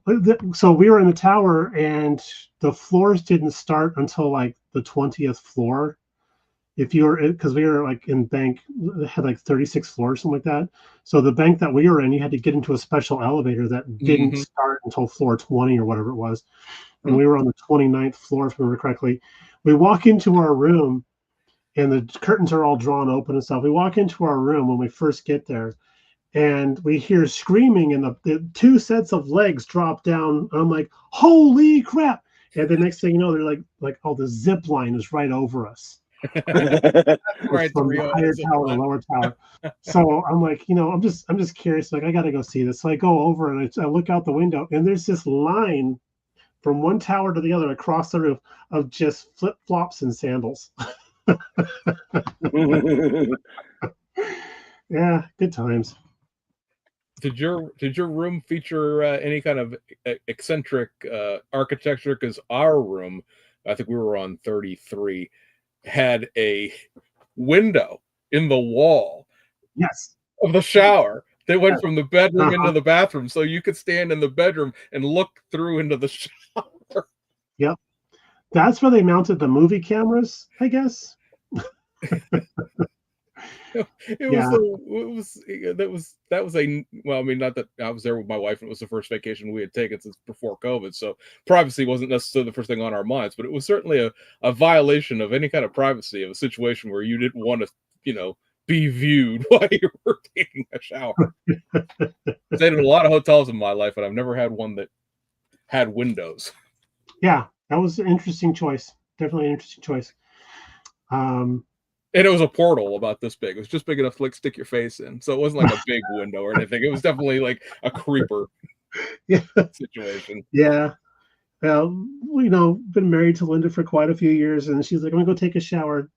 Don't look through the window. I'm like, okay.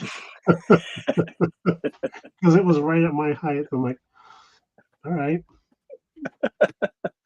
This is creepy. I was saying you could look out the shower and into the bedroom, and like, there was just no. Yeah, make sure, like, I don't know if the bed's free. Oh, bed's free. Okay, cool. I'm gonna go. Yeah. Oh, good times. That's of all the places we've stayed, that was the most interesting, I think, because we've been, to quote Han Solo, from one side of this country to the other and seen a lot of strange stuff. But yeah, you guys on the East Coast, you do your model shows pretty darn well. Want to get back there again. You guys going to be going to Acme anytime soon? I'd like to. Well, we're going next year. We're going in 2026. Okay. I'd say it's definitely a bucket list item. It's I've told the story too many times to go through again, but like it involves me taking a weekend off because it's a whole drive. Yeah, you're not. God, how long a drive would that be for you? For me, it would be just under 10 hours. That sounds like a day's work for you. I mean, yeah, I drove myself to Wisconsin, which was like 14 hours. It's not like I'm averse to the drive. It's just now that it's moved to October, it's doable. When it was in November, that's after I start working extra for Christmas, and it was just like I can't take time off during those 2 months. So it was like I'd love to come, but you guys have it scheduled. Yeah, when I used to work at UPS, we had blackout days, which was like you look at the calendar, and from like the beginning of November all the way down to January did not exist. And I'm like, oh, this bodes well. Let me see if I can grab another one of Brian's trucks, Brian's models, but it is a truck because this is what we were talking about. We were talking about in terms of nothing glues where it's supposed to. Yep, I like that one.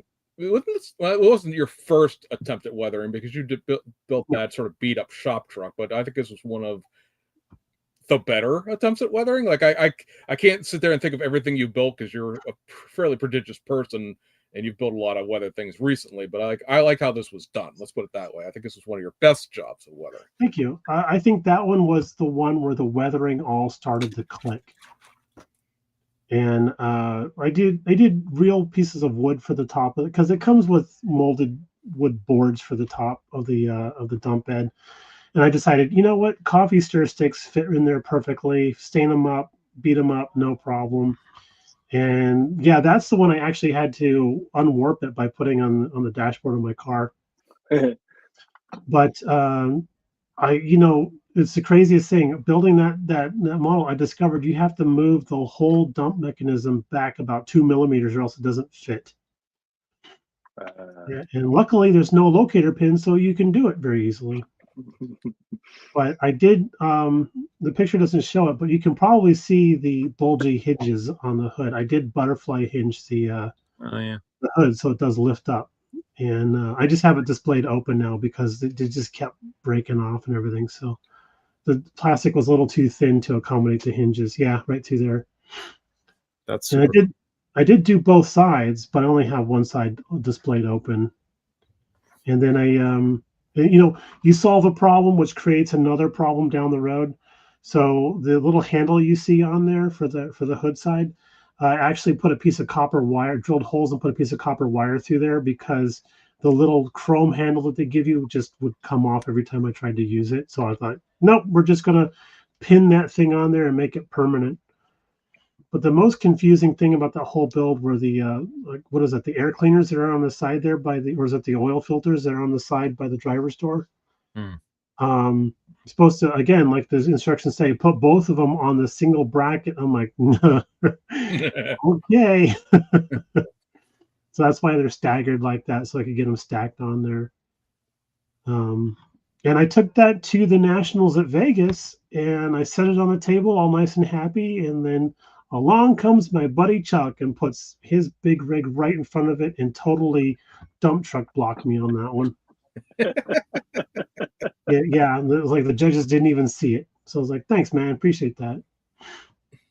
Oh, Chucky. Yeah. Yeah, that's our Chuck. And then I on this dump truck here, I actually redid the mirror supports because I had a styrene rod because the sports that came with it, the mirrors were too close inboard. I wanted them to be a little bit farther out. They couldn't see past the dump bed, the dump box. So I decided to extend the mirrors out a little bit, and I like the look better. That's one of my favorite builds.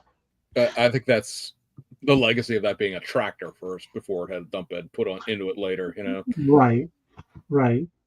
And I would love to rebuild that, or not rebuild it, but build that model again, but shorten up the dump box and kind of slide everything a little bit farther back on the chassis, make it a little bit more, take off the rear set of wheels, make it a little bit more rat rod looking. That would be a lot of fun to try and do.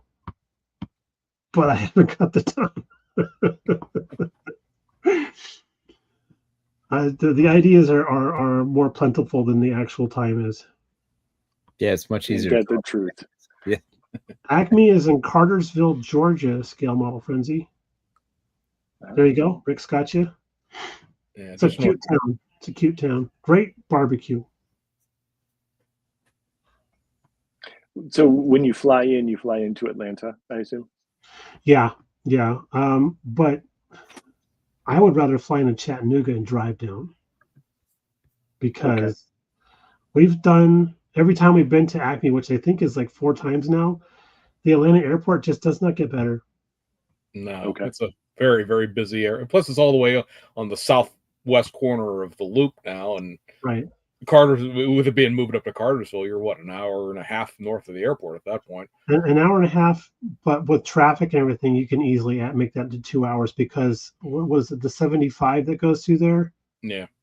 That was one of the worst highways ever, especially on the Friday traffic. So we started going in like on Wednesday and just sort of hanging out and doing stuff in the area because the traffic on a Wednesday evening isn't as bad as traffic on a Friday evening trying to get out of the Atlanta area. Oh, wow. I understand why the Dukes of Hazzard drove like they did in that TV show now. When we first got there, our phones, the maps on our phone started doing this weird thing. Well, we've never seen this before, but it would announce if there was a stalled vehicle on the side of the road. In 1 mile, there's a stalled vehicle on the side of the road. But okay, great. So, all right, make sure we're not driving through the access port or whatever. But it was like every mile there was another stalled vehicle. I'm like, that must be how they tell distance here. This is the craziest thing. every few miles, yeah. Stalled vehicle on the side of the road. Oh, okay, great, thanks. Anybody we know? No. I ended Chattanooga, huh? That's what I'm thinking. Linda, we can't get a direct flight to Chattanooga, but I'm like, dude, anything's got to be better than getting into Atlanta, getting to the actual train that takes you to the rental car facility, getting a rental car it is not a problem at all. That's pretty straightforward. All those places do a good job getting you through there. It's when you get out onto the surface streets, it's like, what is going on? Okay. Yeah, I mean, getting cut off by school buses and stuff. I was like, this okay, all right, whatever. Yeah, unless I ride with James, I'm flying. Yeah, I'm not driving. Yeah, no, yeah. Let me just for the examples factor here. Let's see if I can get this to actually show. You gonna show us a map? Sean, do you want Yeah, to go? I sure am. So Okay. down here, this blue splotch, this is the airport. Okay, and then Cartersville is up here. So you have to drive through town and then up through Marietta, because it used to be in Marietta, which wasn't as bad, but you have to drive up through Marietta, past Kennesaw, and all the way up to here. I mean, that is 70, 80 miles away. It was in Smyrna, so it was even closer. Smyrna, that's right, yeah. But the problem was when the Braves won the World Series the same weekend that the Acme was going on, everything shut down. You couldn't get a hotel. You couldn't get a restaurant. You couldn't get food. They were pulling kids out of school for parades. I'm like, wow, what war did we just win? Oh, the World Series. Okay, thanks. Chattanooga being up here, it's probably 30, 40 miles further, but I bet you it's an hour faster. You're 100% right. Yeah. Plus, I've never been to Tennessee, and I hear it's a pretty place. So it's on the list. It's in my watch list. If you want to go. I got to go there once at least. Oh, did you? Okay. No, I mean, I have to. I need to go there at least once. Yeah. So yeah, put me down.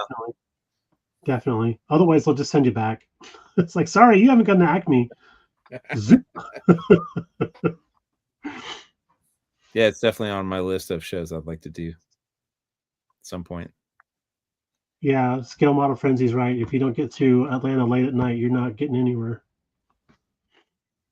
So that's the Chicago rule as well. If you don't drive through Chicago at 2:00 in the morning, you're not driving through Chicago. Right.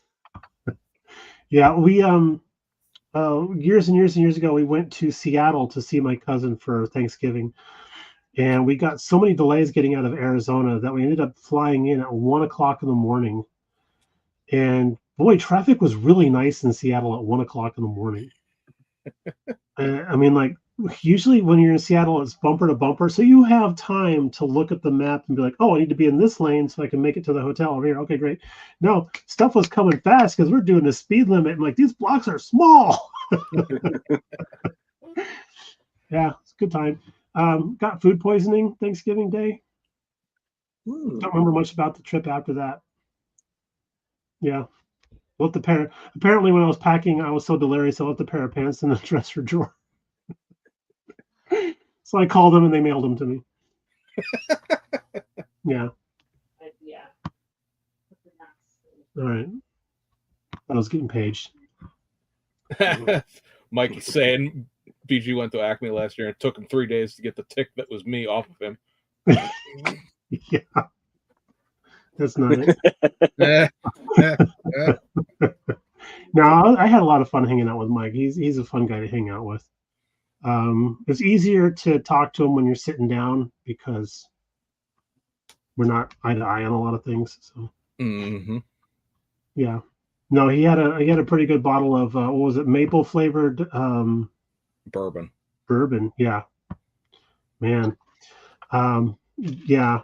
And then the next night he's like, I'm gonna do a live stream. You want to be on that? I'm like, sure, okay, great. So we're sitting down to do a live stream, and out comes that bottle, clunk, and it's like mostly gone. I'm like, I didn't do that.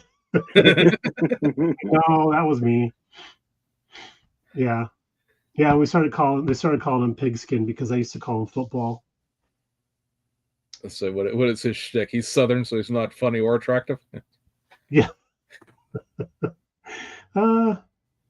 I don't think I've heard of. Yeah, maybe he has said that. I don't know. I'll have to go back it was. I think it was in that one that you guys did with the Insanity guys. That he. Yes. Because Riv and him will go back and forth all the time, and I'm just here. I'm Southern, so I'm not funny or attractive. He says he did talk to my belt a lot.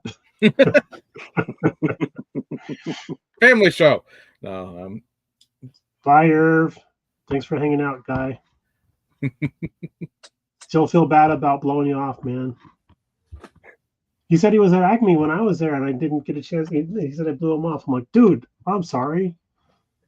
I'm sure there's so many people there. I was just saying, I think Acme's the same way. Like, because Bryan could speak to both. Acme's like NNL East. Mm-hmm. There's just a lot going on in general, and then everybody wants to talk to you, and so it's right. And you want to talk to everybody. So I mean, I wanted to hang out with Craig's Customs a lot more, but he kept getting pulled off that way. I kept getting pulled off that way. Yeah. When we did the 10 questions with Fred, I got to sit next to him, but couldn't talk much while that was going on. You get yelled at if you talk too much while you're doing it, Fred. I apologize, Mike.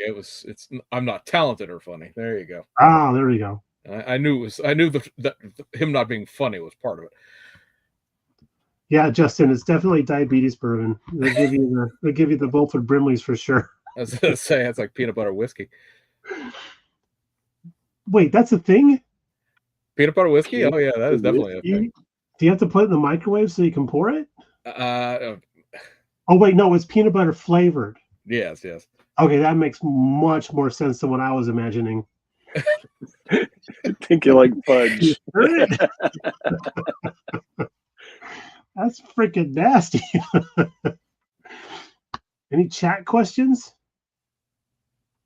No, they don't do that on our show. They don't do that on our show? No. Yeah, you guys start doing that. They just make fun of us. Exactly. Yeah, that's it. They sit there and they have conversations about the peanut gallery. My whether or not I'm excited enough in the episode. I literally sit here trying to watch the chat. So if there's something pops up that's a question, I can throw it up on screen. He's just staring at the screen. Well, I can't stare at the camera, which is over here, and the chat window, which is over there at the same time. I mean, I know there are some people that can do that. I happen to be one of them. Oh God. Well, it's a little better than working with Riv because he's usually got a football game going on, and he's just like, yeah, whatever. Shut up. Let's see. Rick says, "Do you spread peanut butter whiskey on crackers, BG?" Oh, you know what? That sounds good. I do that. It's a very famous shtick out of Plastic Model Mojo guys. You know, their whole thing is at the beginning of every episode they talk about their modeling fluid, which is what alcohol they're drinking that night. And somebody gave Kentucky Dave a bottle of peanut butter whiskey, and it is to this day. I think that show's been going on for 5+ years now. It is the one thing that he was like, "Oh my God, this is the worst thing I've ever tasted in my life. This is awful. Who would have done this?" And so that's a running gag. If you're ever at a show, because they float around the Midwest a little bit, and of course they're nationals. You ever see them? Just ask Dave how the peanut butter whiskey. Oh, I didn't get to tell you. I'm on a live cast right now. Yeah, put your clothes on. I'm just trying to help your subscribers. That's all. Just 7 million people. Hi, everybody. You've met him, and you've met him. James and James. Yeah. Right. Nice to meet you. All right, I'll let you get back to your live cast. Okay, you get your name tag on still. Oh yeah, that's all right. Yeah. Who am I? Yeah. She's on duty. So James and Sean, you're going to be at the Akron show? Yes, indeed. Okay. We will all be there. I say yes. Cool. If you want to meet this podcast and you happen to be in the middle of Ohio, next was Saturday, the 11th. We're going to all be in Copley, Ohio, suburb of Akron, for the Plastic Undercover show. I have taken time off of work, so I'm getting paid to hang out with these two. So maybe everybody should comment about what a great mood I'm in, because instead of driving up there after work, I'm taking the day off beforehand too. So I'm going to be awake and getting paid. How about that? Dean's got a question. We actually have a question. For a resin kit, do you wash and what primer, Mr. Tester? I use Dawn dishwashing soap, little scrub brush, scrub it all up, and I prefer Mr. Hobby primers. Oh, I think they have a finer grit to those than Tamiya stuff does. Yeah, the 1500 is my favorite. Right. And I've done the 1,000, and I also have some 500. I haven't tried that. Filling. It fills in the gaps really well. I started using it on figures. Okay. So, 3D printed figures, so it fills in the layer lines a little better. It seems. That could just be my opinion, but yeah, the 500. Do you have to use like a 0.5 needle with that, or? I actually use the rattle can. Oh, okay. Yeah. Right. Mr. Sean has a product he wants to talk about, or he's going to set the room on fire. One of the two. Yeah, no, I clean everything with this stuff. Prep ball. Okay. Clean strip prep ball. It's wax and grease remover. It's what they use in real auto body shops. I started using. We used to use that stuff at the model shop or the prototype lab where I worked at, and so it's great. It's a greaser. Yeah, it's a degreaser. Okay. And then I don't have to worry about any sort of fish eyes or anything like that. Okay. It'll especially like resin bodies, you get a lot sometimes, who knows what sort of spray relief they've put on there. So I was working on it. Oh, where do you get that at? Okay. Amazon. Yeah. Amazon, really? Yeah. Okay. I was working on some starter kits, some 43rd scale starter kits earlier this year, and they're all resin. And apparently, from a person that I know, said that they were like based with diesel. Some weird thing. Yeah, it was like they're like old school resin stuff. Because I had to do some sanding on it. I'm like, whoa, this doesn't smell right. And I talked to my friend about it, and he was like, yeah, those are the old like they use diesel resin, some weird thing. He's like, just don't sand it too fast, you don't want it to catch fire. Yeah, like after like 30 years they're still giving off fumes. That's the things the French did in the 1990s. Right. I did a Mini Cooper. You think that would be an easy build? No. I had to prime the hell out of that because the primer was fish-eyeing on it. So I had to sand the hell out of that stuff and then clean. I just did a lot of alcohol swabbing on there to just clean up the body as best I could, and then got the primer up. Finally, it stopped fish-eyeing. But I was like, man, like one whole side of the car just like, man, it was like a pizza. It was terrible. Or maybe you were just eating pizza and. No, because that's never happened.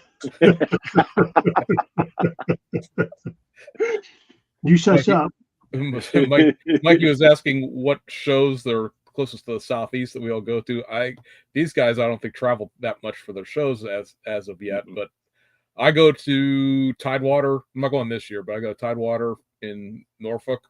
That's probably the furthest southeast I get until I drag myself down to Acme one of these times. Brian. Yeah. The new podcast. Yes. What's the point? Like, what are we trying to accomplish here?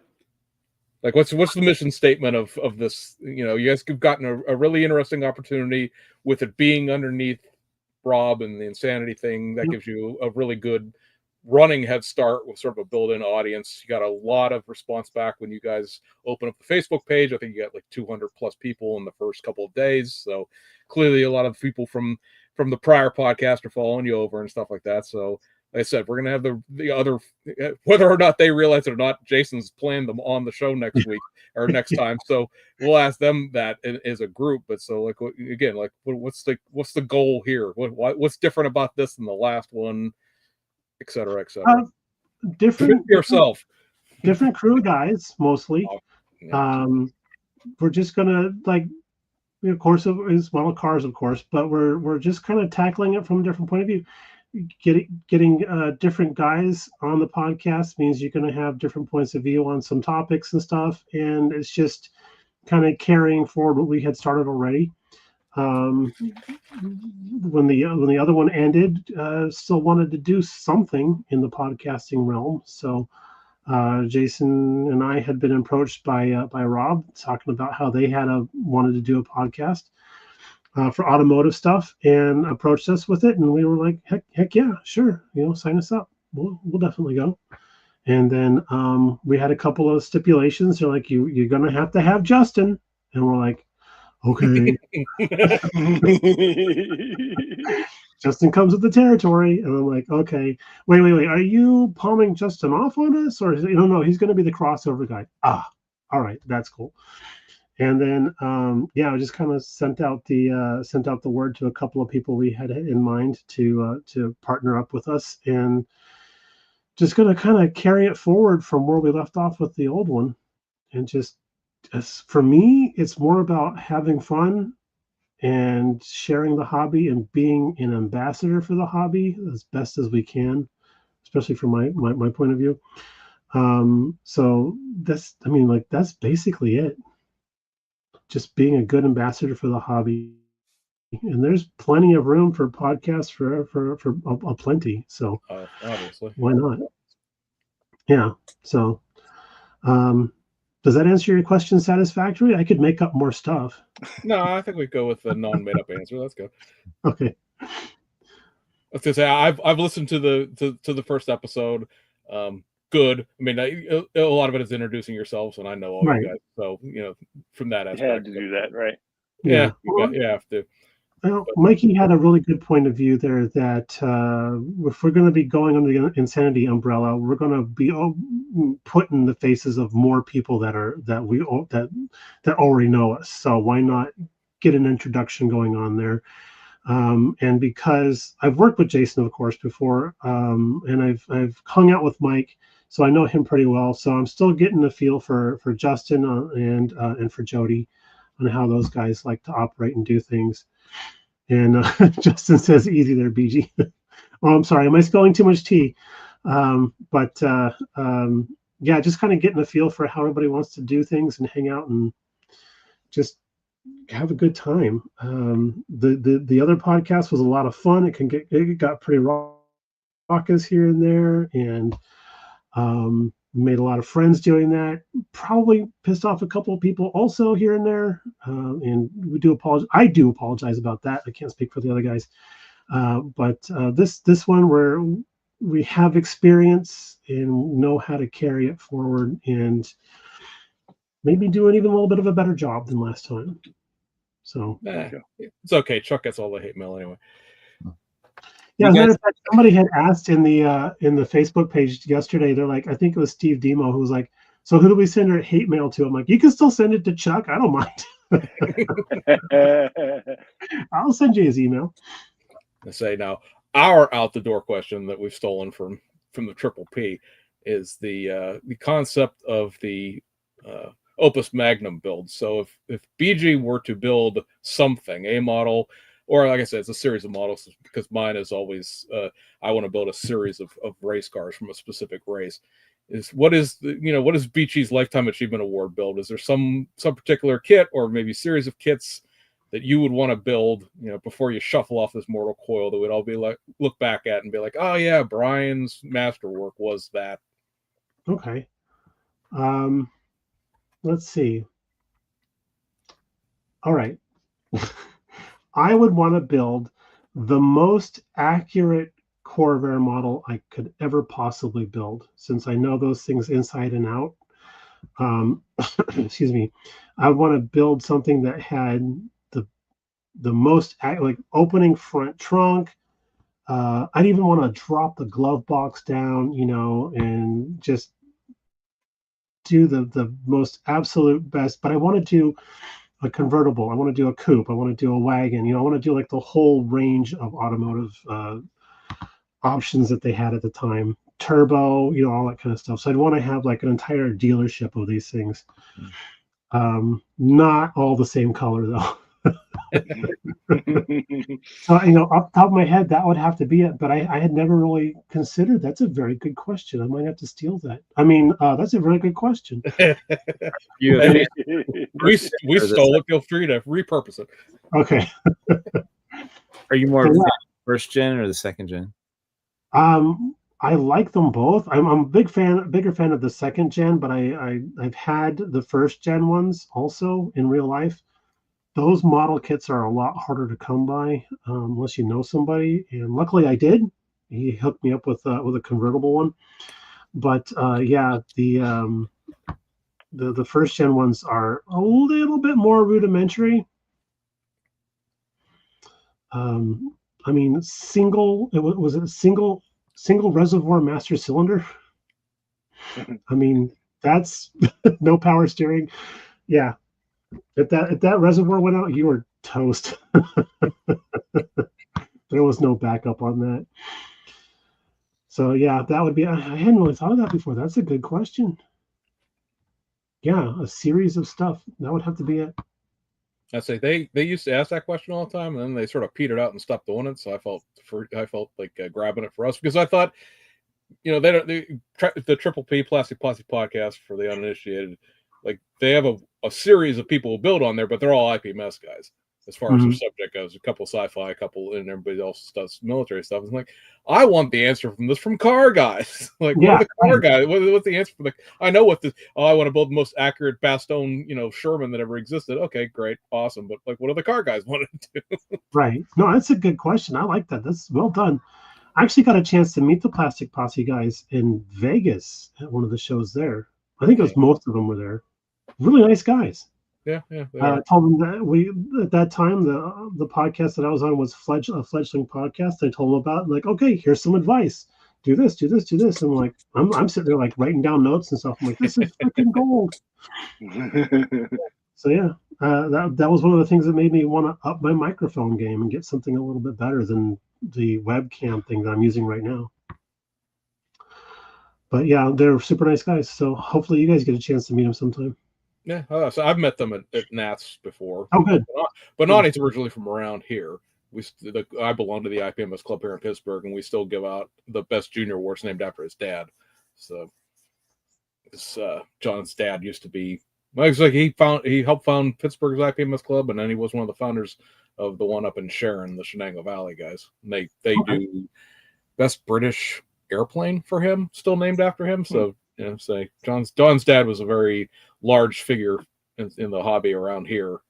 And then that's awesome. So that's how John got his start. Obviously, his joke is he was going to IPMS meetings when he was a toddler, because bring my kid to the meeting kind of thing. And so he's been involved in IPMS forever. And there's a whole thing about that as it exists after Texas and stuff like that. But be that as it may, I had an old club mate up when I was in Oregon. He brought his daughters once in a while. They were like 8 and 10 or something like that.